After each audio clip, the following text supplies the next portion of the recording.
Kapag umaangat ka, maraming naiinggit. Kapag umaangat ka, maraming naiinis. Kapag umaangat ka, maraming mga side comment, negative comment.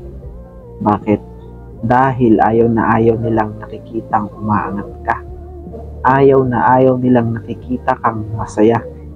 At ayaw na ayaw din nilang nakikita kang umaasenso. Bakit? Dahil nakikita nila ang sarili nila na nabibehind na sila sa mga narating mo sa buhay, mga na-achieve mo sa buhay. Kaya ikaw, kung may kilala kang ganito, hayaan mo. Huwag mong pansinin. Sa halip, gawin mong inspirasyon para makamit mo mga pangarap mo. Dahil kung papansinin mo sila, sila ay magiging sakit lang ng ulo mo. Sila ay magiging balakid lang sa mga pangarap mo. Kaya kung may pangarap ka, tuloy mo. Huwag mong pansinin yung ibang tao. Dahil pag pinansin mo yung ibang tao, wala kang mahihita, wala kang makukuha. Dahil ang mga ganitong klaseng tao, kahit ilang beses ka pa gumawa ng tama, kahit anong tama pa ang gagawin mo para sa kanila, mali ka. Wala kang ginawang tama. Kung may pangarap ka sa buhay, tuloy mo lang.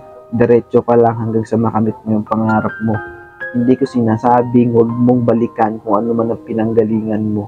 Ang sinasabi ko sa'yo, huwag mong pansinin yung mga negatibong tao. Kung nagagalit at naiinggit man sila ngayon, huwag kang mag-alala. Hayaan mo. Darating at darating ang panahon na lalapit yan sa'yo. At pag dumating ang panahon na yon na lumapit sa'yo at humingi ng tulong, tulungan mo. Huwag mong iparamdam sa kanila yung mga nadanas mo na masasakit masalita at kung ano man na galing sa kanila. Hayaan mo na ma-realize nila na iba ka sa iniisip nila. Marami kasing marunong, nagmamarunong at matalino sa mundong ito na walang ginawa kundi bantayan yung galaw ng ibang tao. Alam mo kung anong sekreto para maging masaya at maging successful ka? Huwag mong bantayan yung galaw ng iba. Magpakatotoo ka.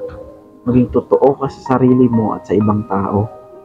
Dahil kung ang ginagawa mo, magbantay ng galaw ng ibang tao, sinasabi ko sa'yo, kung ngayon ganyan ka, hanggang sa pagtanda mo, sigurado akong wala kang pagbabago. Ganyan na ganyan pa rin ang ugali mo. Kung nanonood ka ng video na to, asan ka dun sa dalawa? Ikaw ba yung nagbabantay sa galaw ng iba? O ikaw yung binabantayan niya?